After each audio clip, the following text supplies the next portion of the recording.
స్నేహితులారా, ఈ పాటని మీరు ఎలా అర్థం చేసుకున్నారో కానీ నేను ఎలా అర్థం చేసుకున్నానంటే, ఇందులో బాగా హైలైట్ ఒక సేయింగ్ ఒకటి ఉంది, ఒక లైన్ ఉంది. అదేంటంటే ఈ పాట అంతటికి కూడా ఒక హైలైట్ లైన్ ఉంది. చెప్పగలుగుతారా? కథ మొత్తం మార్చగలుగుతాం. దీన్ని మీరు ఎలా అర్థం చేసుకుంటున్నారో కానీ నేను ఎలా అర్థం చేసుకున్నానో చెప్తాను. నా జీవితంలో నేను ఎప్పుడూ కూడా ఒక సేవకుడుగా అవుతానని నేను కలలో కూడా ఊహించుకోలేదు. సో ఆల్మోస్ట్ సంఘస్థులే ఉన్నారు అందరూ కూడాను. చాలా ఒక 5% మాత్రమే నేను శ్రేయోభిలాషులను అలాంటి వాళ్ళు పిలిచాను. ఆల్మోస్ట్ సంఘానికి అంతటికీ నా సాక్ష్యం తెలుసు. సో అటువంటి పరిస్థితుల్లో దేవుడు అమ్మకు చూపించిన దర్శనం, దాని గురించి కన్నీరు మున్నీరుగా అమ్మ చేసిన ప్రార్థన, అదే సమయంలో నేను మరింత వ్యతిరేకంగా మారిపోయిన పరిస్థితులు, నా తలంపులన్నీ కూడా ఈ దేశం దాటి సముద్రం దాటి వేరే దేశంలో సెటిల్ అవ్వాలన్నది నా ఆలోచన. కానీ స్నేహితులారా, కథ మొత్తం మార్చేశాడు ఆయన. నేను అర్థం చేసుకుంది ఇది. బహుశా మీకున్నటువంటి పరిస్థితులను బట్టి మీరు ఏమన్నా మీ కథ మార్చేస్తాడు అని అలాగా అనుకుంటున్నారేమో. నిజం, అది కూడా మార్చగలుగుతాడు. సో తల్లి గర్భంలో రూపించబడ్డానికి ముందే దేవుడు నా గురించినటువంటి ప్రణాళిక కలిగి ఉన్నాడు. ఆయన ఆ ప్రణాళికను అద్భుతంగా నెరవేర్చాడు.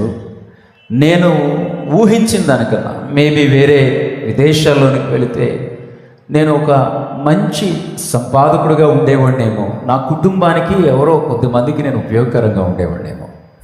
కానీ ఈరోజు నన్ను చాలామందికి ఆశీర్వాదకరంగా మార్చాడు.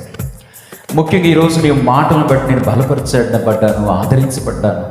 మిమ్మల్ని బట్టి నేను పరిచయలోకి వచ్చాను, మిమ్మల్ని బట్టి నేను మిషనరీగా కూడా వెళ్ళాను అని చెప్పినప్పుడు ఉండేటువంటి సంతోషం, ఆనందం స్నేహితులారా, నేను అనుకున్న ప్రపంచంలో ఉండకపోయేది. రండి, మీకోసం ప్రత్యేకంగా ఈ పాట తర్వాత ఇక మనం స్పీడప్ చేస్తాము. దయచేసి నా స్పెషల్ రిక్వెస్ట్ ఏంటంటే, ఒకటి, నేను ఓన్లీ మనం మిషనరీస్ని ఎవరినైతే సపోర్ట్ చేస్తున్నామో ఆ మిషన్ ఆర్గనైజేషన్ తాలూకు లోకల్ కోఆర్డినేటర్స్ని నేను పిలిచాను. వాళ్ళతో పాటు మన సంఘములో పెద్దలు, మన సంఘము నుండి సేవకులుగా వెళ్ళి సేవ చేస్తున్న వాళ్ళు దయచేసి కొంచెం ముందుకి వచ్చి కూర్చోటానికి ప్రయత్నం చేయండి. సో ఈ విషయంలో కొంచెం సపోర్ట్ చేయండి. సో అంతకు మించి నేను మిమ్మల్ని ఈ టైంలో హానర్ చేయలేను. మిమ్మల్ని ముందుకు తీసుకురావటమే, ముందుకు కూర్చోబెట్టడమే. ఇక మళ్ళీ నేను పేర్లు చెప్పలేను. ఎవరైతే మిషన్ బేస్డ్ సేవకులు ఉన్నారో వారు, అట్లాగే మన సంఘము నుండి సేవకు వెళ్ళినటువంటి వాళ్ళు, సేవకు వెళ్తూ ఉన్నటువంటి వాళ్ళు ఎవరున్నారో వాళ్ళు హానర్ చేసి ముందుకు రండి.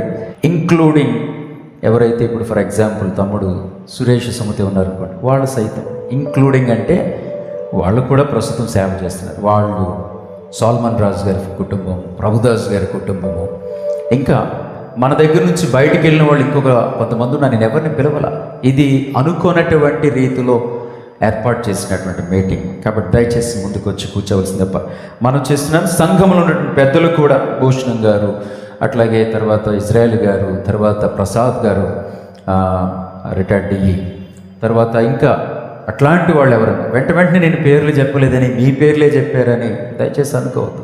పెందుర్తి నుంచి బ్రదర్స్ ఉంటే మోజెస్ గారు, మోహన్ రావు అంకుల్, అట్లాగే సుధాకర్ గారు, బ్రదర్ భాస్కర్ గారు, తరుణ్ గారు, ఇట్లాగా స్నేహితులారా, ఎవరైతే పరిచర్యలో నాకు చేదోడు వాదోడుగా ఉంటున్నారో, మన పరిచర్యలో ఎవరైతే పరిచర్యను సేవకులుగా వెళ్ళారో దయచేసి వారు ముందుకు రండి. ఒకసారి అందరం కలిసి ఒక్కసారి చప్పట్లు కూడా దేవుని నామాన్ని మహిమ చెల్లిస్తుండగా వారు స్టార్ట్ చేస్తారు.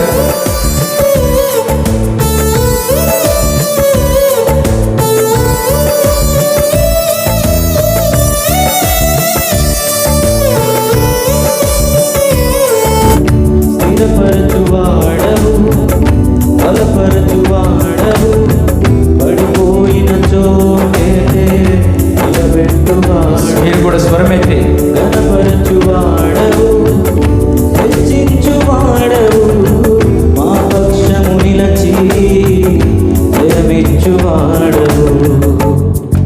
ఏమైనా చేయగలవు గత మొత్తం మార్చగలవు, నీ నామముకే మహిమంతా తెచ్చుకుందు.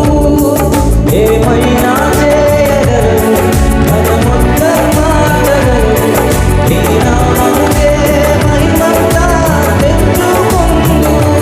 యేసయ్యా యేసయ్యా నీకే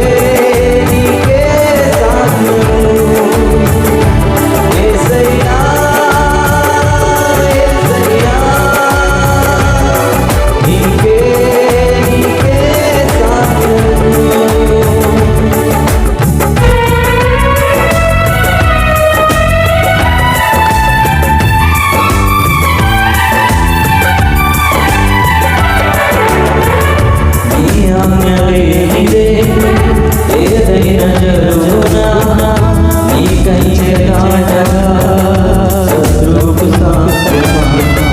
నీ ఆజ్ఞ లేనిదే నీకైతే కాటగా శత్రువుకు సాధ్యమా? మా దేవా నీవే మా తోడుంటే చాలు, అపవాది కలిగిన కీడులన్నీ మేలైపోవు. మా దేవా నీవే మా తోడుంటే చాలు, అపవాది కలిగిన కీడులన్నీ మేలైపోవు. ఏమైనా చేయగలవు, కథ మొత్తం మార్చగలవు, నీ నామముకే మహిమంతా తెచ్చుకుందు. ఏమైనా చేయగలవు, కథ మొత్తం మార్చగలవు, నీ నామముకే మహిమంతా తెచ్చుకుందు. యేసయ్యా యేసయ్యా నీకే సాధ్యము. యేసయ్యా యేసయ్యా నీకే సాధ్యము.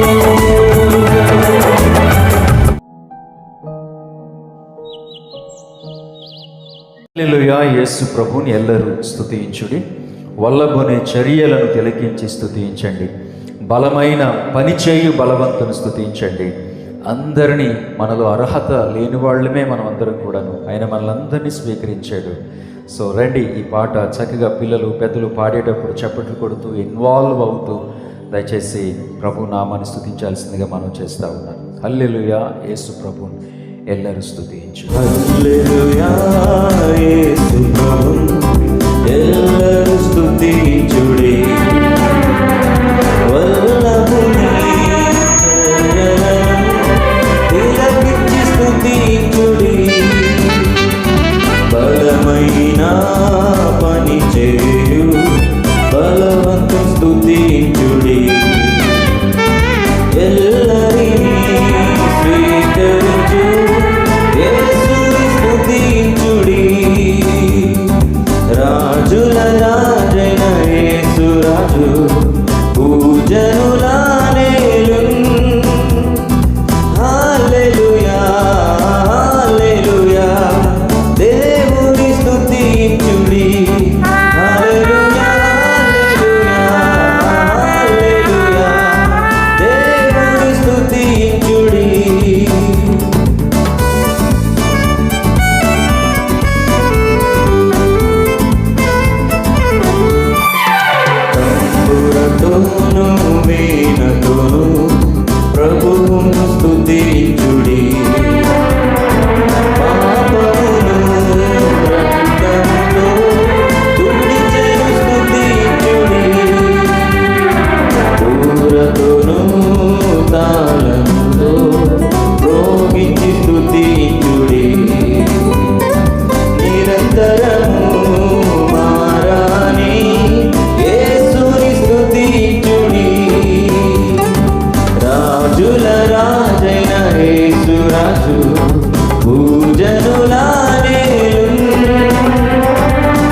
పరిచర్యను బట్టి వారి జీవితాల్లో ఆలోచన ద్వారా నడిపించబడిన వాళ్ళు ఉన్నారు.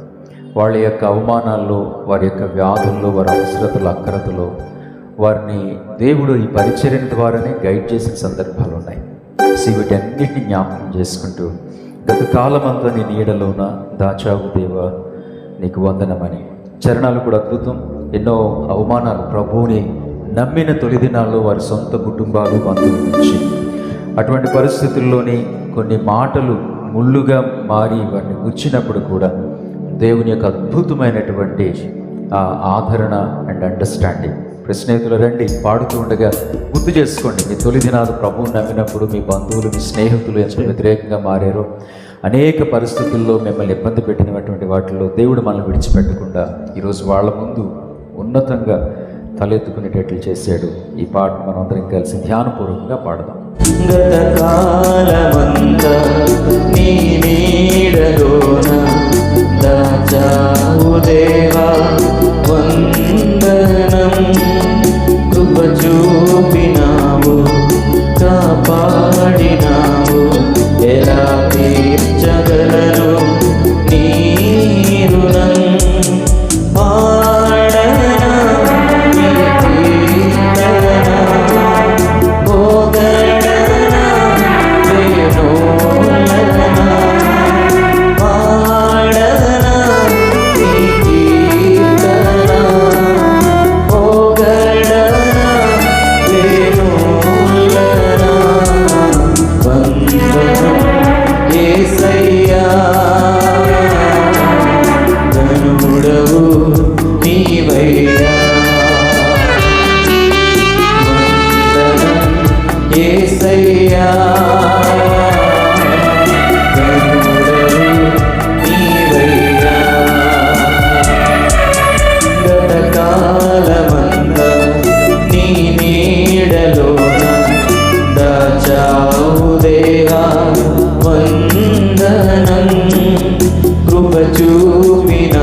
సో ఈ సమయాన్ని నేను సేవకురాలకి డాక్టర్ రజనీ విలియమ్స్కి అప్పగిస్తూ ఉన్నాను. ప్రభు అయిన యేసుక్రీస్తు వారి శ్రేష్టమైన, ఘనమైన, ఉన్నతమైన నామంలో ఇక్కడ కూడిన మీ అందరికీ నా హృదయపూర్వకమైన వందనాలు తెలియజేస్తున్నాను. మరియు యానివర్సరీ శుభాకాంక్షలు కూడా మీ అందరికీ తెలియజేస్తున్నాను. నార్త్ అమెరికాలో ఉన్నటువంటి పసిఫిక్ తీరాన రెడ్వుడ్ ఫారెస్ట్ అనేటువంటి ఫారెస్ట్ చాలా ప్రత్యేకమైనది. దాని ప్రత్యేకత ఏంటంటే oldest, tallest and most massive trees on earth. అంటే అతి పొడవైన అతి పురాతనమైనటువంటి అతి దట్టమైనటువంటి అరణ్యం ఈ భూమి మీద అని రెడ్వుడ్ ఫారెస్ట్కి పేరు. ఇవి ఎంత పొడవు ఉంటాయి అంటే ఆల్మోస్ట్ మోర్ దాన్ 380 ఫీట్, 380 అడుగులకు పైగా ఇవి పెరుగుతాయి. ఇవి సుమారుగా మోర్ దాన్ 2000 ఇయర్స్ వాటి యొక్క జీవనకాల పరిధి ఉంటుంది. ఇవి ఎలాంటి తుఫాన్లైనా తట్టుకొని నిలబడగలుగుతాయి. అందుకే దాని యొక్క ఏజ్ చూస్తేనే మనకు అర్థమవుతుంది. మోర్ దాన్ 2000 ఇయర్స్ అంటే 380 అడుగులకు పైగా ఉన్నటువంటి ఈ రెడ్వుడ్ ఫారెస్ట్ అనేటువంటి ఆ ట్రీస్ అంత ఎక్కువ కాలం ఉన్నాయి అంటే అవి ఎలాంటి తుఫాన్లైనా తట్టుకోగలిగాయి అని అర్థం. అవి అలా అంత స్ట్రాంగ్గా ఉండడానికి గల కారణం మన పామ్ ఫ్యామిలీకి చెందినటువంటి ట్రీస్ లాగా వాటి వేర్లు మరీ లోతుగా ఉంటాయి అనుకుంటే అది అపోహే. ఎందుకు అంటే 380 అడుగులకు పైగా ఉన్నటువంటి ఈ రెడ్వుడ్ ఫారెస్ట్ యొక్క రూట్ సిస్టమ్ చాలా షాలోగా ఉంటుంది. అంటే మ్యాక్సిమం 6 to 12 ఫీట్ మాత్రమే ఉంటుంది. దాని పొడవు చూస్తే 380 అడుగులు ఉంది. దాని వేర్ల యొక్క లోతు చూస్తే 6 నుంచి 12 అడుగులు మాత్రమే ఉంటుంది. అయితే అవి అంత స్ట్రాంగ్గా ఎలాంటి తుఫాన్నైనా తట్టుకోగలుగుతున్నాయి అంటే దానికి గల కారణం ఏంటంటే దాని రూట్ సిస్టమ్, దాని యొక్క వేరు వ్యవస్థ షాలోగా ఉన్నప్పటికీ కూడా అవి ప్రతి ట్రీ యొక్క రూట్స్ అన్నీ కూడా ఇంటర్వీన్ అయి ఉంటాయి. అంటే ఆ చెట్లన్నిటి యొక్క వేర్లు అల్లబడి ఉంటాయి, ఒకదానికొకటి నిట్ చేయబడినట్లు అల్లికలాగా ఒకదానికొకటి కలిసిపోయి ఉంటాయి.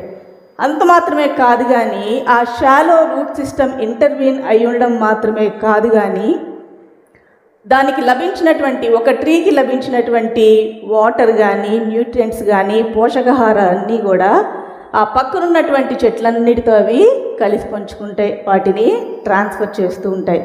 సో కాబట్టి అవి అంత మ్యాసివ్గా దట్టంగా పెరగడానికి గల కారణం, అంత స్ట్రాంగ్గా ఎలాంటి తుఫాన్నైనా తట్టుకోగలిగిన కారణం ఏంటంటే అవి ఒకదానితో ఒకటి అల్లబడి ఉన్నటువంటి ఆ వేరు వ్యవస్థ అని చెప్పుకోవచ్చు.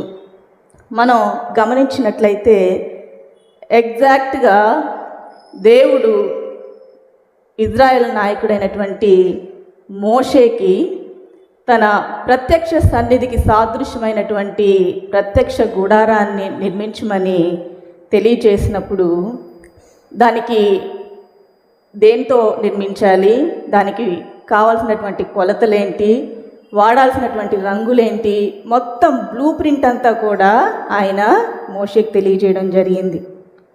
అది మనం ఎక్సోడస్లో చూస్తాం, లేవి కాండంలో చూస్తాం, నిర్గమకాండంలో అక్కడ నేను వారితో నివసించినట్లు వారు నాకు పరిశుద్ధ స్థలం నిర్మింపవలను అని 25వ అధ్యాయం 8-9 వచనాల్లో చూస్తాం. లెవిటికస్లో లేవి కాండం 26 చాప్టర్లో మనం చూసినట్లయితే నా మందిరాన్ని వారి మధ్య ఉంచెదను, మీ అందు నా మనస్సు అసహ్యపడదు, నేను మీ మధ్య నడిచెదను, మీకు నలుదిక్కుల 3 గోత్రాల చొప్పున ఇజ్రాయెల్ యొక్క గోత్రాలు వారి నివాసాన్ని ఏర్పరచుకోవాలి అని అక్కడ వారికి తెలియచేసినట్లు మనం పరిశుద్ధ గ్రంథంలో చదువుతాం. అయితే ఎప్పుడైతే దేవుడు వారిని ప్రయాణం చేయమని ఆ వాగ్దాన భూమికి వెళ్ళే క్రమంలో అరణ్య మార్గంలో వాళ్ళు ప్రయాణం చేస్తూ ఉండగా దేవుడు వారికి సెలవిచ్చినప్పుడు వారు ప్రయాణం చేసేవాళ్ళు మరలా ఎక్కడ ఆగమంటే అక్కడ వాళ్ళు ప్రత్యక్ష సన్నిధికి నలుదిక్కుల వారి యొక్క గుడారాలని వేసుకునేవాళ్ళు. అలాగా ఆ టెంట్స్ని వేయడం తీయడం, దేవుడు సెలవిచ్చినప్పుడు వెళ్ళడం, దేవుడు ఆగమన్నప్పుడు ఆగడం.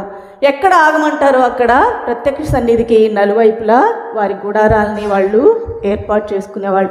ఫర్ ఎగ్జాంపుల్ మనం ఆలోచించినట్లయితే ఆ టెంట్స్ని వేస్తూ తీస్తూ ఉన్నప్పుడు వాటిని మాటిమాటికి అలాగా వేయడం తీయడం వల్ల అవి ఫేడ్ అయిపోవడానికి, అక్కడక్కడ చిరిగిపోవడానికి అవకాశం లేకపోలేదు. బట్ స్టిల్ ఎప్పుడైతే ఆ ప్రత్యక్ష సన్నిధి గుడారం మీద దేవుని యొక్క సన్నిధి కాంతి వస్తుందో ఆ లైట్ రిఫ్లెక్ట్ అవ్వడం వల్ల ఆ లైట్ ఆ నలుదిక్కులా ఉన్నటువంటి ఇజ్రాయెల్ గోత్రాల గుడారాల మీద ప్రకాశింప చేయడం వల్ల ఆ ఫేడ్ అయిపోయినటువంటి పరిస్థితులు కానీ చిన్న చిన్న లోటుపాట్లు కానీ ఇవేమీ కనిపించవు. కానీ ఆ కాంతిలో, ఆయన సన్నిధి కాంతిలో అవన్నీ కూడా ఒకలాగే ఒకే కాంతిలో బ్రైట్గా కనిపిస్తూ ఉండేవి. ఎగ్జాక్ట్గా మనం ఆలోచించినట్లయితే దేవుని సన్నిధి, దేవుని మందిరము, దేవుని సంఘం ఏ ప్రాంతంలో ఉంటుందో, గాడ్స్ ప్రజెన్స్ ఎక్కడైతే ఉంటుందో, ఆయన సన్నిధి కాంతి ఏ జీవితాల్లో అయితే ప్రకాశిస్తుందో వారి జీవితాలు అత్యద్భుతంగా ఉంటాయి, ఆశీర్వదించబడతాయని చెప్పడంలో సందేహం లేదు. మనం ఆలోచించినట్లయితే నేటికి 28 years కంప్లీట్ చేసుకోవడానికి దేవుడు కృప చూపించారు. మామూలుగా మందిరాన్ని ప్రతిష్ఠించి 28 సంవత్సరాలు అయినప్పటికీ కూడా దేవుడు అనాది కాల సంకల్పంలో జగత్తు పునాది వేయబడక మునిపే మా అందరి పట్ల ఆయన సంకల్పాన్ని కలిగి ఉన్నారు కాబట్టి, కానీ ఆ మందిరం గురించినటువంటి ప్రాసెస్ దేవుడు 48 years బ్యాకే ప్రారంభించడం జరిగింది. ఎందుకు అంటే ఇక్కడ ఉన్న వాళ్ళు మోస్ట్లీ 90% చర్చ్ మెంబర్సే కాబట్టి హెబ్రోన్ చర్చ్ ఉన్నటువంటి స్థలము అది ఇష్టం లేని స్థలము, కొనకూడదు అనుకున్నటువంటి స్థలము, అది ఎవ్వరికీ అవసరం లేనటువంటి స్థలం. ఉద్యోగరీత్యా మా మామగారు పోలీస్ ఆఫీసర్గా ఉంటూ ఆయా ప్రదేశాల్లో మంచి మంచి ప్రాంతాల్లో ఉంటూ ఉన్నప్పుడు ఎక్కడైతే వారు ఉంటారో అమ్మగారు అంటే మార్తమ్మ గారు, ఈ న్యూ లైఫ్ మినిస్ట్రీస్ ఫౌండర్ అయినటువంటి మార్తమ్మ గారు, ఆవిడ ప్రార్థనాపూర్వకంగా ఏ సంఘానికైతే వెళ్తారో అక్కడ సేవకుల కన్నా ఎక్కువగా పనిచేయడానికి, ఆత్మను సంపాదించడానికి, సువార్త చెప్పడానికి ఆమె ఇష్టపడేవారు. సేవకులకి చాలా చేదోడు వాదోడుగా ఉండేవాళ్ళు. అంతవరకే ఆమె అనుకున్నారు. కానీ దేవుడు లేట్ 70s ఇది 1997లో మందిరం యొక్క ప్రతిష్ఠ జరిగింది, కానీ లేట్ 70sలోనే ఆ స్థలాన్ని అబ్రహాం అంకుల్ గారి చేత బలవంతంగా ఆ స్థలాన్ని కొనిపించారు. ఆ రోజుల్లో ఎంవిపి, సీతమ్మధార లాంటి ఏరియాస్లో స్థలాలు ఊరికినే ఇస్తామన్నా ఆయనకున్నటువంటి పలుకుబడిని బట్టి మేము ఇక్కడుండం, మేము గుంటూరు వెళ్ళిపోతామని నేను విన్నదాని ప్రకారం, మా కజిన్స్లో చెప్పిన దాని ప్రకారం ఎంవిపిలో ఉన్నటువంటి ఒక స్థలాన్ని కూడా ఆయన దగ్గర పనిచేస్తున్న కానిస్టేబుల్కి ఫ్రీగా ఇచ్చేయడం కూడా జరిగింది. అయితే ఈ స్థలాన్ని ఎవరికీ ఇష్టం లేదు, కానీ దేవుని సంకల్పంలో భాగంగా, ఆయన ప్రణాళికలో భాగంగా లేట్ 70sలో ఆ స్థలాన్ని బలవంతంగా వేరే వాళ్ళు కొనిపిస్తే కొనడం జరిగింది. అయినా ఆ స్థలాన్ని అలాగే వదిలేశారు. కానీ మరలా దేవుడు ప్రేరేపించి అదే అంకుల్ మరలా బలవంతం చేయడంతో 1984లో దాన్ని కట్టడం ప్రారంభించారు. 1986లో ఆ గృహప్రవేశం జరిగింది. గృహం అయితే కట్టారు, కానీ మరలా దాన్ని వదిలేశారు. ఎందుకంటే ఆ ఏరియా ఇప్పుడు చూసినట్టు ఉండదు, అక్కడ రోడ్లు లేవు, వాటర్ లేవు ఆ ప్రాంతంలో. సో ఆ ప్రాంతం ఎవరికి కూడా పెద్దగా ఇష్టం ఉండేది కాదు, చాలా వెనుకబడినటువంటి ప్రాంతంగా ఉండేది. మరలా దాన్ని వదిలేసినప్పటికీ కూడా దేవుడు మరలా వారిని దర్శించి అమ్మగారితో మాట్లాడి 1991లో ఆ గృహంలో అడుగుపెట్టడానికి దేవుడు కృప చూపించారు. అంత మాత్రమే కాదు, కానీ దేవుడు అమ్మగారితో మాట్లాడుతూ పరిచర్యకి పిలిచినప్పుడు ఆమె వివిధ సంఘాల్లో ఎదిగినటువంటి ఆధ్యాత్మిక పరిస్థితుల్లో బట్టి ఆమె నేను స్త్రీని కదా, నేను స్త్రీని ఏ విధంగా పరిచర్య చేయగలను అని సంశయించినప్పుడు ఆమెను వ్యాధికి అప్పగించడం, మరలా ఆమె దేవునితో కమిట్మెంట్ చేసినప్పుడు మరలా ఆ వ్యాధిని స్వస్థపరచడం మాత్రమే కాకుండా ఆ ప్రాంతానికి వచ్చిన తర్వాత ఆమెకి సువార్త స్వస్థత వరాలని దేవుడు ఇవ్వడం జరిగింది.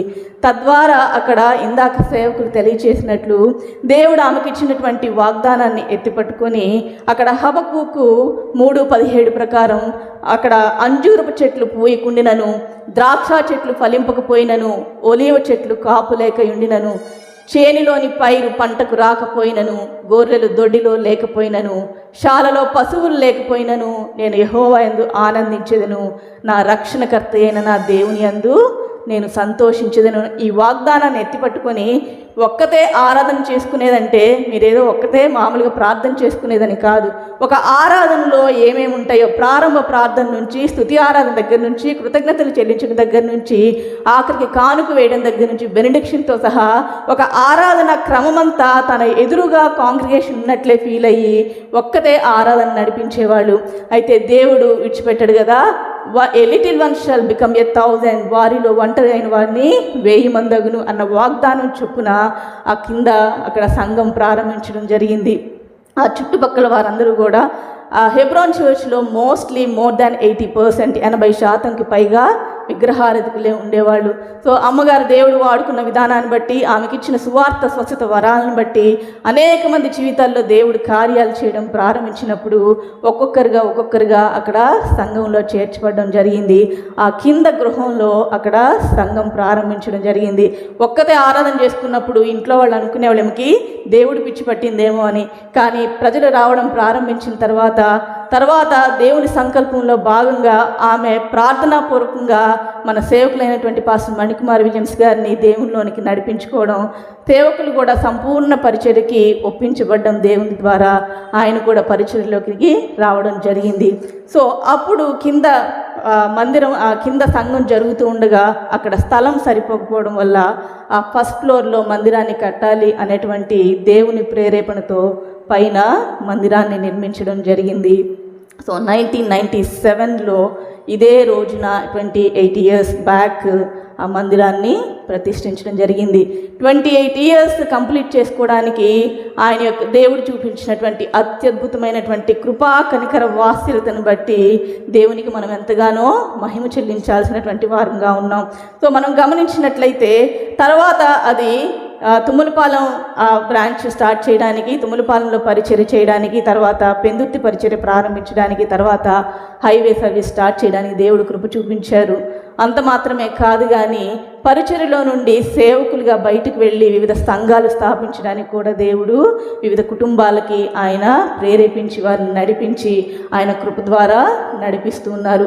28 years అనేది కామన్ నెంబర్ ఏమి కాదు, సాధారణమైనటువంటి సంఖ్య ఏమి కాదు. ఎందుకు అంటే మనం ఆ సంఘం గురించి ఆలోచించినప్పుడు ఆ సంఘం యొక్క దేవుని సన్నిధి యొక్క కాంతి ఎవరి జీవితాల మీద అయితే ప్రకాశించిందో, ఏ కుటుంబం మీద అయితే ప్రకాశించిందో వారు ఇక్కడ అనేక మంది ఉన్నారు. ఒకసారి మన చర్చ్లోనే ఒక యవనస్త్రీ యొక్క వివాహానికి అటెండ్ అయినప్పుడు అన్ని జనులైనటువంటి చాలామంది వచ్చి అక్కడ విష్ చేస్తూ అక్కడ ఒక పెద్ద ఆయన ఒక మాట అన్నారు, ఆ మందిరం నీడ మీ జీవితం మీద పడడం బట్టే మీ జీవితాలు ఈ విధంగా ఉన్నాయిరా. ఎందుకంటే వారి కుటుంబస్తులు ఆ ప్రాంతంలోనే ఒక విగ్రహారాధనకు సంబంధించిన గుడి కట్టాలి, ఇప్పుడు ఏ మందిరం అయితే హెబ్రోన్ మందిరం ఉందో దాన్ని ఎదురుగా కట్టాలి అనేటువంటి కుటుంబానికి సంబంధించినటువంటి యవనస్తుడు. సో అనేక మంది విగ్రహారాధికులు, ఘటాలు మోసిన వారు, దేవుని చేత పీడించబడిన వారు, అనేకమైన వ్యాధుల చేత పీడించబడిన వారు అనేక మంది దేవుని కృప వలన సంఘంలో చేర్చబడడం జరిగింది.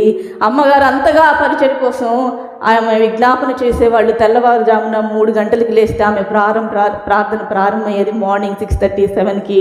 సంఘంలో ప్రతి ఒక్కరి గురించి ఎవరైనా ఆమెకు ఒక్కసారి మీరు నా కోసం ప్రార్థన చేయండి, ఎవరు ట్రైన్లో పరిచయం అయినా దారిని పోయే వాళ్ళైనా సరే ఆమె జీవితాంతం వరకు ఆ పేరుని మర్చిపోవడం నేను ఎప్పుడు కూడా వినకుండా లేను. ఒక్కసారి మనం ప్రార్థన చేయండి అని చెబితే ఆమె విజ్ఞాపనలో ప్రతిరోజు ఆ పేరు మనకి వినపడుతూనే ఉంటుంది. దేవుని యొక్క కృపను బట్టి, ఆయన నమ్మకత్వాన్ని బట్టి, ఆయన కృపాబాహుళ్యతను బట్టి, అనుదినము మన పట్ల ఆయన చూపిస్తున్నటువంటి వాత్సల్యతను బట్టి మాత్రమే ఈ 28 years కంప్లీట్ చేసుకోవడానికి దేవుడు కృప చూపించారు.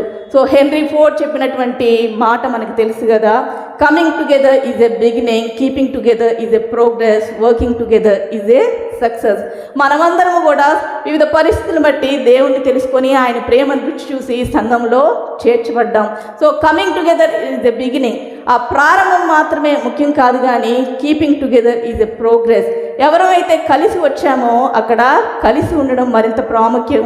ఆ వన్నెస్, ఐక్యత అనేది మరింత ప్రాముఖ్యమైనది. సపోజ్ ఒక మ్యూజిక్ ఇన్స్ట్రుమెంట్ మనం తీసుకున్నట్లయితే వైలిన్ కానీ గిటార్ని కానీ ఆ ట్యూన్ చేసే వ్యక్తి ఒక పర్టికులర్ స్టాండర్డ్ తీసుకొని, ఒక ప్రత్యేకమైనటువంటి స్టాండర్డ్తో దాన్ని పర్టికులర్ నోట్ తీసుకొని దాన్ని ట్యూన్ చేస్తూ ఉంటారు.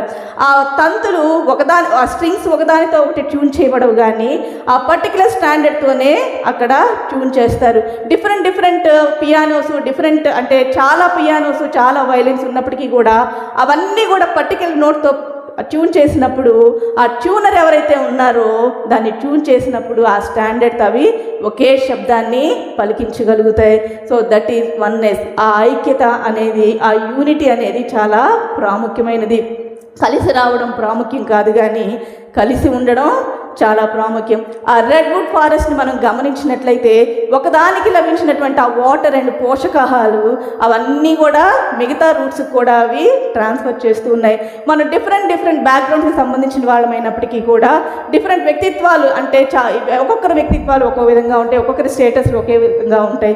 అయినప్పటికీ కూడా మనం యేసుక్రీస్తు రక్తంలో కడగబడిన తర్వాత, సంఘంలో మనం సమకూర్చబడిన తర్వాత మనం అందరం కూడా ఒకే భావంతో, ఏకభావంతో ఉండాలి అనేది దేవుని యొక్క ఉద్దేశం. కలిసి కొనసాగడం మాత్రమే ముఖ్యం కాదు, కానీ ఒక చిన్న కుటుంబంలోనే 4-5 ఉన్నటువంటి కుటుంబంలోనే మిస్అండర్స్టాండింగ్స్ అనేవి, అపోహలు, అపార్థాలు అనేవి సర్వసాధారణం. ఇంతమంది ఉన్నటువంటి సంఘంలో ఇవి సర్వసాధారణం. బట్ స్టిల్ దేవుని యొక్క కృప వలన, దేవుని యొక్క సహాయంతో, సేవకుడికి దేవుడిచ్చేటువంటి జ్ఞానంతో వాటన్నిటినీ వాటిని కొలుపుకుంటూ మనం ముందుకి సాగిపోవాల్సిన వారంగా ఉన్నాం. వాటన్నిటిని పట్టించుకోకుండా వాటిని పక్కన పెట్టి మన ముందుంచబడినటువంటి గమ్యం ఏదైతే ఉందో, గురి ఏదైతే ఉందో దాని వైపే చూస్తూ, విశ్వాసం కర్తయు దాన్ని కొనసాగించబడైన యేసు వైపు చూస్తూ మనం ముందుకి సాగిపోవాల్సిన వారంగా ఉన్నాం. Coming together is a beginning, keeping together is progress, but working together is a success. అయితే కలిసి రావడం ప్రారంభం, కలిసి ఉండడం పురోభివృద్ధి, కానీ కలిసి పనిచేయడమే మనకి విజయాన్ని ఇస్తుంది. అంత మాత్రమే కాదు కానీ, మనం కలిసి ఉండడం మాత్రమే కాదు కానీ, ఎప్పుడైతే మనం కలిసికట్టుగా దేవుని రాజ్య విస్తరణ కొరకు మనం ప్రయాసపడతామో, ఆత్మను సంపాదించడానికి మనం ముందుకు కలిసి సాగుతామో, అప్పుడే దేవుని యొక్క ఉద్దేశాలని నెరవేర్చే వారంగా ఉండగలుగుతాం.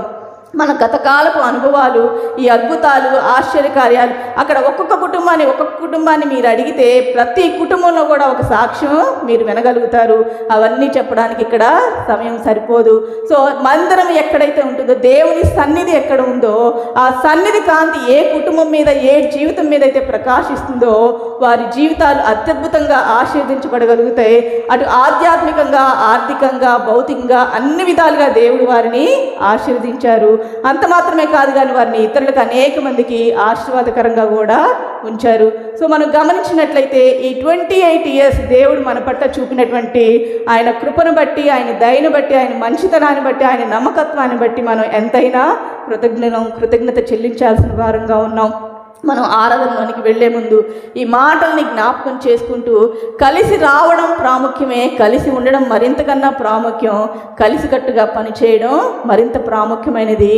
So coming together is a beginning, keeping together is progress, working together is success. So కలిసి వచ్చి, కలిసి ఉంటూ మనం కలిసి పనిచేయడం మరింత ప్రాముఖ్యమైనది.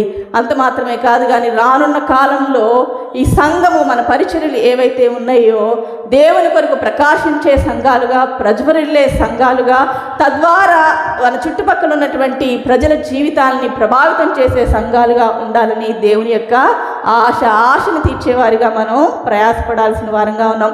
మన గతకాలపు అనుభవాలు మనం సోఫాలో కూర్చొని రిలాక్స్ అయ్యేటట్లు ఉండకూడదు, కానీ అది స్కేట్ బోర్డ్ మీద నిల్చున్నటువంటి, ఆ ముందుకు దూకడానికి సిద్ధంగా ఉన్నటువంటి ఆ స్కేట్ బోర్డ్ మీద నిల్చునే విధంగానే ఉండాలి. గతకాలపు అనుభవాలు, మా జీవితాల్లో అనేక అద్భుతాలు, ఆశ్చర్యకార్యాలు చేసాం, గతకాలం మేము అన్ని చేసాం, ఇన్ని చేసాం, దేవుని కొరకు ఇన్ని కార్యాలు చేసామని గొప్పలు చెప్పుకోవడం కాదు.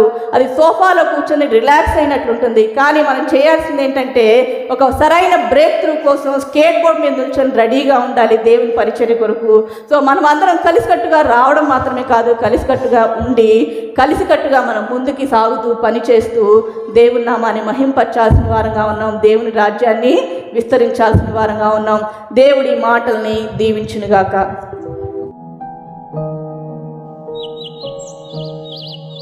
సంఘమైనా ఎక్కడ ఉంటుందో ఆ సంఘము, ఆ మందిరము, ఆ సంఘము, ఆ మందిరం ఉన్న ప్రాంతము ప్రకాశిస్తూ, ప్రజ్వరిలిస్తూ ఆ సంఘము చుట్టూ ఉన్న వారి మీద అది ప్రభావం చూపించాలి. స్నేహితులారా, సో ఇది దేవుని యొక్క ఉద్దేశం. సంఘం విషయంలోని దేవుడు కంచిరిపాలెం, కబ్బరాడలోను, దాని తర్వాత తుమ్మలపాలెం అంటే విజయవాడలోను, దాని తర్వాత ఊహించినటువంటి రీతిలో పెందుర్తిలోను, స్నేహితుల దాని తర్వాత తాడ్చెట్టిపాలెం దగ్గర హైవేలో, ధర్మనగరం దగ్గర ఆ పరిసర ప్రాంతాల ప్రజలకు దేవుడు దాన్ని ఆశీర్వాదకరంగా మార్చాడు.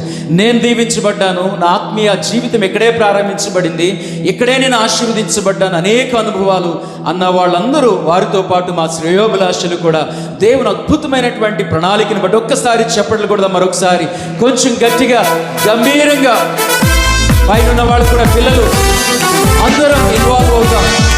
స్తోత్రం చెల్లింతుము, స్తుతి స్తోత్రం చెల్లింతుము. యేసునాథుని మేలులు తలచి స్తోత్రం చెల్లింతుము, స్తుతి స్తోత్రం చెల్లింతుము.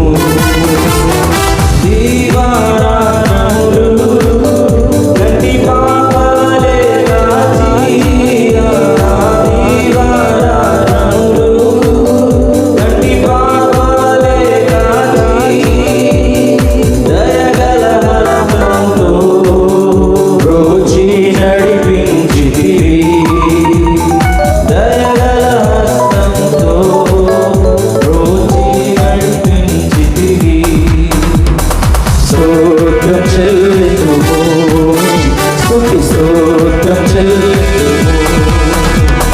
గాఢాంధకారములో కన్నీటిలో ఎలలో సేవతో సులువుగా ఉండదు, చాలా ఆటంకాలు. కన్నీటిలో ఎలలో కృషించిపోనీయక కృపలతో బలపరిచితివి, కృషించిపోనీయక కృపలతో బలపరిచితివి. స్తోత్రం చెల్లింతుము, స్తుతి స్తోత్రం చెల్లింతుము. శ్రేష్టమైన సమర్పణతో ముందున్న పరిచర్య కొరకు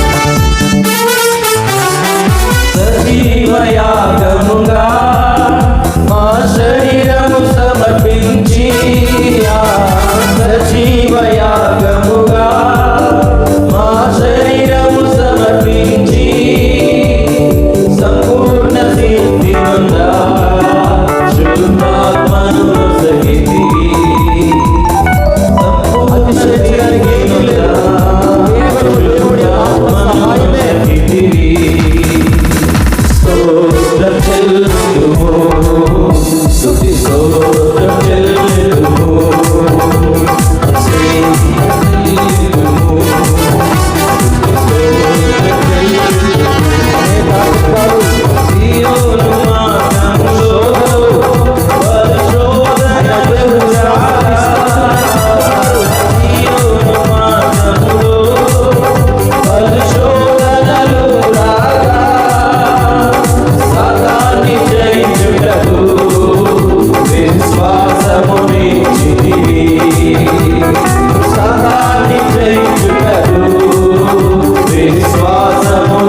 సహవాసాన్ని బట్టి, ఈ 25 yearsని బట్టి నాయన అనేక మంది దైవజనులు 25 సంవత్సరాలు మా మధ్యకు తీసుకొచ్చారు.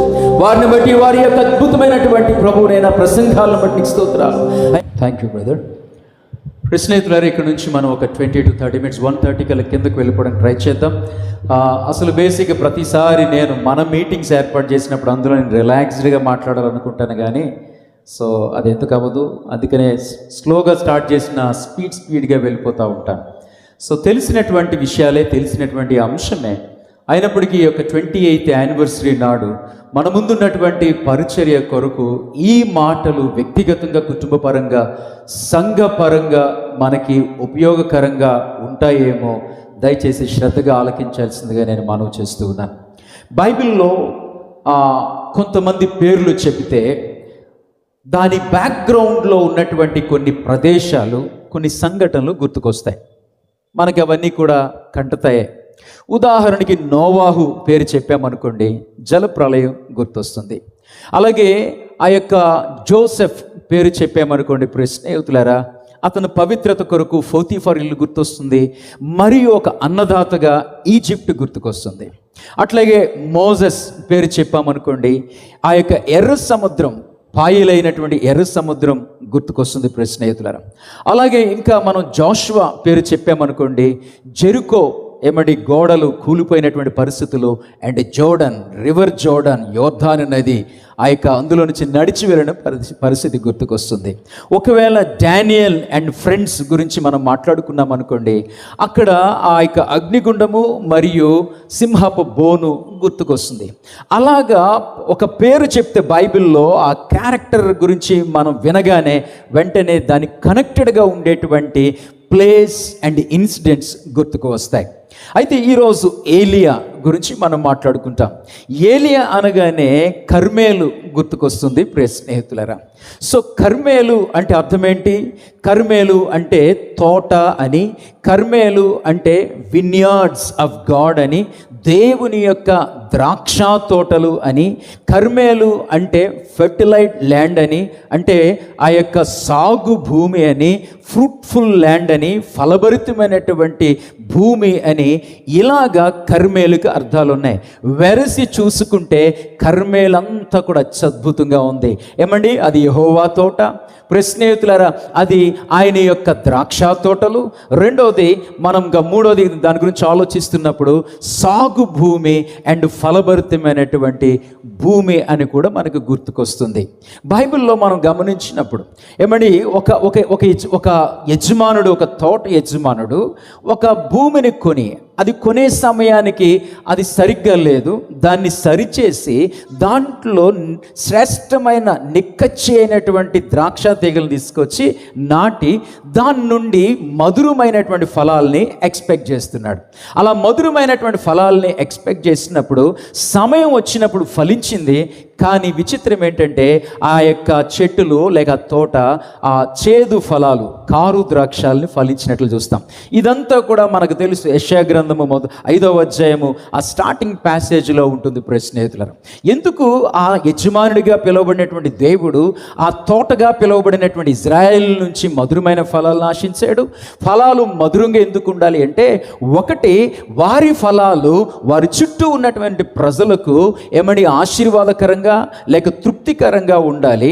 అంటే వారి భక్తి ఇతరులకు దీవెనకరంగా మారాలన్నది.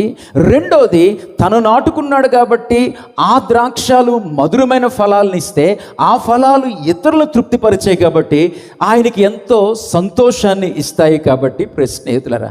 అందుకనే ఆయన ఎక్స్పెక్ట్ చేయటంలో, మధుర ఫలాలను ఎక్స్పెక్ట్ చేయటంలో తప్పేమీ లేదు. కానీ అవి కారు ద్రాక్షాలు ఫలించినప్పుడు ఆయన చాలా డిసప్పాయింట్ అయ్యాడు స్నేహితులారా. తర్వాత ఆ దేశానికి, ఆ తోట ఇజ్రాయేల్ దేశంగా పిలువబడింది. దానికి ఆయన ఏం చేశాడు తర్వాత మీరు యెషయా గ్రంథం ఎప్పుడన్నా ఇంటికి వెళ్ళిన తర్వాత చదివితే మీకు అర్థమవుతుంది స్నేహితులారా. నిజంగా ఆ స్థితి అంటే ఫలించకపోయినా పర్వాలేదు, కానీ ఆ కారు ద్రాక్షాలు ఫలించటం అన్నటువంటిది, ఫలించకపోయినా పర్వాలేదు అనేది తప్పుగా అర్థం చేసుకోకండి. ఎందుకంటే ఫలించటం అన్నటువంటిది సృష్టి ధర్మం స్నేహితులారా. తగిన కాలమందు ఫలమిచ్చే చెట్టు వలె ఉండాలి. కానీ విచిత్రం ఏంటంటే, ఇది కారు ద్రాక్షాలు ఫలించినా ఫలించలేనంటే, ఫలించలేనట్టే. ఎందుకంటే కారు ద్రాక్షలు ఎవరికి కూడా ఉపయోగంగా ఉండవన్నటువంటి విషయము అందరికీ తెలిసిందే. ఆ స్థితి నేటి క్రైస్తవ సంఘానికి కూడా పోల్చొచ్చేమో. నిజంగా నేటి క్రైస్తవ సంఘం అంటే మన సంఘం అని కాదు, మేబీ అందులో కూడా మన సంఘము ఉండి ఉండొచ్చు, అంటే మన సంఘస్థులు కొద్దిమంది ఉండి ఉండొచ్చు. ప్రియ స్నేహితులారా, నేటి అంచు దినాల్లో ఉన్నటువంటి క్రైస్తవ సంఘం ఇదే. బహుశా పచ్చగా ఉంటున్నారేమో వాళ్ళు, కానీ ఫలభరితంగా లేరు. ప్రియ స్నేహితులారా, అందుకనే ప్రకటన గ్రంథములో యేసు ప్రభు 3వ అధ్యాయం 15-16 వచనాల్లో దీన్నే మరొక రకంగా చెప్పాడు. ఆ రోజు ఉన్నటువంటి లవోదియేకయ సంఘాన్ని ఉద్దేశిస్తూ, ఇదిగో నువ్వు వెచ్చగానన్నా ఉంటే బాగుండు, లేక చల్లగానే ఉంటే బాగుండు, కానీ నువ్వు ఎలాగున్నావంటే నులివెచ్చగా ఉన్నావు అని చెప్పి వారిని గురించి ఆయన ఎంతో బాధపడ్డాడు. వారిని గద్దించినట్లు కూడా మనం చూస్తాం. నిజంగా లవోదియేకయ సంఘము ఈ అంచె దినాల్లో ఉన్నటువంటి ప్రపంచవ్యాప్తంగా ఉన్న క్రైస్తవ సంఘానికి సాదృశ్యంగా ఉంది నిజంగా. ఎందుకంటే అంచె దినాల్లో ఉన్నటువంటి నేటి క్రైస్తవ సంఘము అటు లోకాన్ని విడిచిపెట్టట్లేదు, ఇటు దేవుణ్ణి కూడా విడిచిపెట్టట్లేదు. ఒక పడవ మీద వారు ప్రయాణం చేయడానికి ఇష్టపడట్లేదు, 2 పడవల మీద వారు కాళ్ళు పెట్టి ముందుకు వెళ్ళటానికి ఇష్టపడుతున్నారు. ప్రియ స్నేహితులారా, ఈ స్థితి అస్సలు మంచిది కాదు. దేవుడు అన్నాడు, ఈ దుస్థితిని, ఇదిగో నువ్వు నులివెచ్చిన దుస్థితిలో ఉన్నావు, అది మంచిది కాదు అంటున్నాడు. నిజంగా మనము వెచ్చగా ఉండాలంటే ఏం చేయాలి? ప్రశ్న, నులివెచ్చిన స్థితి ఎప్పుడు కూడా ఫలభరితంగా మార్చదు. మనం వెచ్చగా ఉన్నప్పుడు మాత్రమే ఫలభరితంగా మార్చబడతాం. మనల్ని వెచ్చగా లేక ఉజ్జీవంగా ఉంచేది ఏంటి అని ఆలోచించినట్లయితే, ఒకటి వాక్యం. వాక్యాన్ని కత్తితో పోల్చబడింది. ఈ సందర్భంగా తోట, భూమి అన్నాం కాబట్టి వాక్యము మన హృదయాన్ని నువ్వు అవకాశం ఇస్తే అది దున్నుతుంది. ప్రియ స్నేహితులారా, నెంబర్ 1. రెండవది ఏంటో తెలుసా? ప్రార్థన. ప్రార్థన కూడా మనల్ని ఉజ్జీవపరుస్తుంది. అది వ్యక్తిగతమైనది అయి ఉండాలి, అది కుటుంబపరమైనది అయి ఉండాలి, అది సంఘపరమైనది కూడా అయి ఉండాలి. సో ప్రార్థన, అది కూడా కన్నీటి ప్రార్థన, పశ్చాత్తాప ప్రార్థన ఆ హృదయాన్ని మెత్తగా మార్చేస్తుంది. ప్రియ స్నేహితులారా, ఇక మూడవది ఏంటో తెలుసా? మనము ఉజ్జీవింపబడ్డానికి లేక ఫలభరితంగా మారటానికి స్థానిక సహవాసం, స్థానిక సంఘము యొక్క సహవాసం. వేర్లు ఊని లోపలికి ఒకదానితో ఒకటి పెనవేసుకుని ఉన్నప్పుడు తప్పకుండా ఆ తోట అత్యద్భుతంగా ఫలించగలుగుతుంది.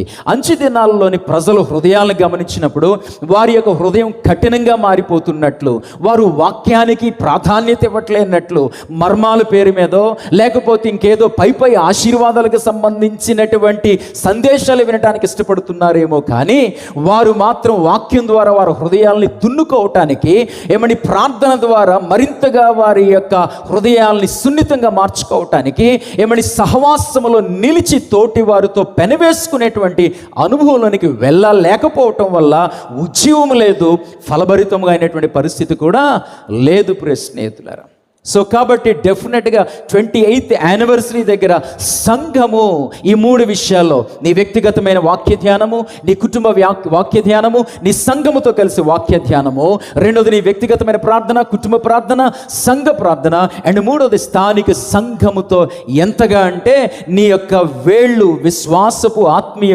వేళ్ళు సంఘములో కిందకి వేళ్ళూరి ఒకరితో ఒకరు పెనవేసుకునేటువంటి అనుభవంలోనికి వెళ్ళగలిగితే తప్పకుండా నీవు నేను ఉజ్జీవింపబడగలుగుతాము, మనము ఫలభరితమైనటువంటి అనుభవంలోనికి రాగలుగుతాం. ప్రియ స్నేహితులారా, మనము ఈ యొక్క బ్యాక్గ్రౌండ్ని బట్టి చూసుకున్నప్పుడు ఒక్కొక్కసారి నిజంగా చాలాసార్లు ఈ ఆశీర్వాదం ఏదైతే ఉందో, ఈ ఆశీర్వాదము, ఈ ఆర్థిక పరిస్థితులు ఉన్నాయి చూసారా, అవి నెంబర్ ఆఫ్ టైం మన ఆత్మీయ జీవితానికి ఆటంకంగా మారిపోతున్నాయి. తత్ఫలితంగా మనం ఆత్మీయ జీవితంలో రాజీ పడిపోతున్నాం. సంఘము దగ్గర, వాక్యము దగ్గర, ప్రార్థన దగ్గర రాజీ పడిపోతున్నాం. ఆ రాజీ పడినటువంటి మనస్తత్వము దేవునికి దుఃఖాన్ని కలిగిస్తుంది. నెంబర్ ఆఫ్ టైమ్స్ మనం రాజీ పడిపోయాము కాబట్టి బాహ్య ప్రపంచంలో మనల్ని బట్టి దేవుని నామము దూషణ పాలవుతుంది. ప్రియ స్నేహితులారా, ఎగ్జాక్ట్గా కర్మేలు యొక్క ఏమనే అనుభవం కూడా, ఈ కర్మేలు పర్వతం దగ్గర జరిగినటువంటి ఇన్సిడెంట్, లేక ఆ కర్మేలు బ్యాక్గ్రౌండ్లో జరిగినటువంటి ఇన్సిడెంట్స్ కూడా సేమ్ ఎగ్జాక్ట్గా ఇవే విషయాల్ని మనకి జ్ఞాపకం చేస్తే, కర్మేలు యొక్క బ్యాక్గ్రౌండ్లోనికి వెళ్దాం మనం మరొకసారి. కర్మేలు యొక్క బ్యాక్గ్రౌండ్, ప్రియ స్నేహితులారా, కర్మేలు పర్వతం మీద ఒక అద్భుతమైన, లేకపోతే నరాలు తెగిపోయే అంత ఉత్కంఠమైనటువంటి ఒక పోరు అక్కడ జరిగినట్లు మనం గమనిస్తాం. అక్కడ జరిగిన విషయం ఏంటంటే 450 మంది అబద్ధ ప్రవక్తలకును ఒకే ఒక్కడైనటువంటి నిజ ప్రవక్తగా పిలువబడినటువంటి ఏలియాకి మధ్య అక్కడ నరాలు తెగిపోయే ఉత్కంఠమైనటువంటి పోరు ఒకటి అక్కడ ప్రారంభించబడింది. ఆ పోరు సడన్గా ప్రారంభించబడింది కాదు, 42 వారాల నుంచి కొనసాగించబడుతున్నటువంటి పోరు. కాకపోతే కర్మేలు పర్వతం దగ్గర ఆ పోరు క్లైమాక్స్లోనికి వచ్చింది. ఇంతకీ ఎందుకు అసలు ఈ పోరు ఇలా స్టార్ట్ అయింది? ఇంత క్లైమాక్స్లోకి రావటానికి దీని వెనకాతల జరిగినటువంటి ఇన్సిడెంట్ ఏంటి అని ఆలోచించినట్లయితే అదంతా కూడా మనకి మొదటి రాజుల గ్రంథం 16వ అధ్యాయం దగ్గర ప్రారంభించబడుతుంది. అక్కడ ఇజ్రాయెల్ ప్రజల్ని పరిపాలిస్తున్నటువంటి ఆహాబు అనేటువంటి ఒక ఇజ్రాయెల్ రాజుని మనం చూస్తాం. ఆ రాజు అతని పితరులందరికన్నా, అంటే ఇంతకుముందు పరిపాలించిన వాళ్ళందరికన్నా దౌర్భాగ్యపు రాజు అని చెప్పొచ్చు. ఎందుకు అంటే అతడు విగ్రహారాధన చేసేటువంటి యెజబేలు అనే ఆమెని వివాహం చేసుకున్నాడు. అది ఒక తప్పు అయితే, రెండవ తప్పు ఆమె పూజించేటువంటి విగ్రహాలని పూజించడం స్టార్ట్ చేశాడు. మూడవ తప్పు ఆమె పూజించే విగ్రహాలను తీసుకొచ్చి ఇజ్రాయెల్ దేశంలోని వాటిని ఆ ఇతరులు పూజించేటట్టు కూడా వాటిని స్థాపించాడు. ప్రియ స్నేహితులారా,